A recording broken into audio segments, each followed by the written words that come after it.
ခေဝင်းဝါကတခြားမင်းသမီးတွေကိုကြောကအကယ်ဒမီရသွားတဲ့ရုပ်ရှင်စည်းရုံးအတွင်းသတင်းထွက်လာ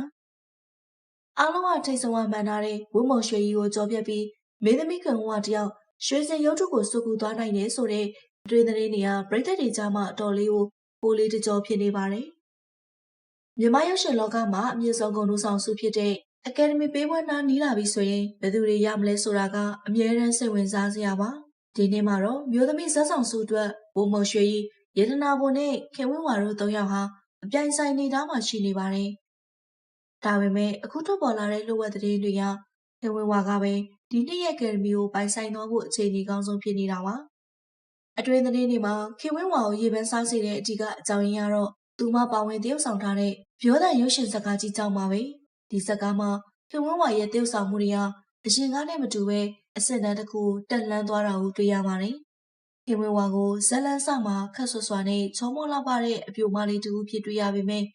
ဇလန်းရှင်ရလာတာနဲ့အမျှလောကဓာတ်တန်ကိုအလူလဲခံစားရတဲ့ကလေးတယောက်အမေမုံဆိုးမတူရဲ့ဘဝကိုပြပြပြပြနဲ့ပုံဖော်သွားခဲ့တာပါခင်ဝင်းဝါဟာသူမရဲ့သားလေးကိုရှင်ပြုပေးနိုင်မှုအတွက်ရန်ညှိုးထားနေတဲ့လူမိုက်ကြီးနေဝင်းကိုတတိရှိရှိနဲ့ရင်ဆိုင်ရတဲ့အခန်းတွေမှာခင်ဝင်းဝါရဲ့မျက်လုံးအမူအရာတွေကကြီးစုသူတွေကိုပါရင်ခုန်စိတ်လှုပ်ရှားစေခဲ့ပါတယ်ခင်ဝင်းဝါဟာသူမရဲ့လေပင်တိုင်းရိုက်ဝေဒနာကြောင့်ဒေါသထွက်ရတဲ့ဇဝင်ခန်းတွေမှာအတန်ပြသွားတာကိုအာမရဖြစ်နေခဲ့ပေမဲ့အဲ့ဒီအတန်ပြနဲ့အော်ဟစ်ငိုယိုရတဲ့အခန်းတွေကပဲဇက်ကောင်ရဲ့နာကျင်မှုကိုပိုပြီးအသက်ဝင်စေခဲ့တာပါတကယ်တော့ပရိသတ်များစုကဝင်းမော်ရွှေရဲ့နဝင်တဲ့ဇက်ကောင်အကယ်ဒမီကျင်းတည်ရမယ်လို့ထင်ကြေးပေးခဲ့ကြတာပါကိကလည်းနဝင်တဲ့မလေးလေးငုံဖြစ်ပြီးမြောင်တရုပ်ဆောင်ထားသလိုသူမရဲ့အရှိန်ဝါကလည်းအလွန်ကြီးမားပါတယ်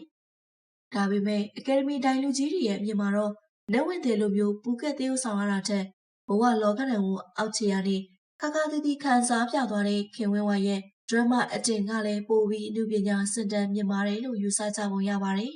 ။အရှိန်ဝါနဲ့ငွေကြေးအင်အားတက်တရုပ်ဆောင်မှုစွမ်းရည်စစ်စစ်ကိုသာဦးစားပေးမယ်ဆိုရင်ခင်ဝင်းဝါကပဲအမှတ်ပိုရသွားတာဖြစ်ပါတယ်။နေ့စဉ်နေ့တိုင်းရုပ်ရှင်စည်းရုံးကနေထွက်ပေါ်လာလေးရှိတဲ့လူဝက်အတွင်းသတင်းတွေဟာ80%လောက်မှန်ကန်လေးရှိတာကိုအားလုံးသိပါပဲ။မနစ်ကလည်းဝင်းမုတ်ရွှေရဲ့တိမ်မကြီးနဲ့ရမယ်ဆိုပြီးကြိုတင်သတင်းထွက်ခဲ့တယ်လို့ပဲဒီနေ့မှလည်းခင်ဝင်းဝါရဲ့နာမည်ဟာအတန်ကြဲကြဲလောင်လောင်နဲ့ထွက်ပေါ်နေတာပါခင်ဝင်းဝါအနေနဲ့သူမရဲ့နုပညာလန်ခီမှာပထမဆုံးသောရွှေစင်ရုပ်ထုကိုစုကူနိုင်မလားဆိုတာကတော့အလွန်ကိုစိတ်ဝင်စားစရာကောင်းနေပါပြီနုပညာဆိုတာအလားပါထက်ကျော်လွန်ပြီးနှလုံးသားကိုဘယ်လောက်ထိထိရှားစေသလဲဆိုတာကပိုအရေးကြီးပါတယ်ခင်ဝင်းဝါဟာပြောတဲ့မှာသူမရဲ့လာပါတဲ့မင်းသမီးပုံစံကိုဘေးပယ်ထားပြီးတကယ်အညာတရာမိခင်တူရဲ့ဘဝတွေကိုစီးဝင်သွားခဲ့တာကြောင့်ဒီကယ်ဒမီဆုနဲ့ထိုက်တန်တယ်လို့ဆိုရမှာပါကဲပရိသတ်ကြီးတို့ရောနဝင်တဲ့တွေကဝင်းမော်ရွှေထက်ရောတဲ့တွေကခင်ဝင်းဝါကိုပိုပြီးကယ်ဒမီရစေချင်ကြ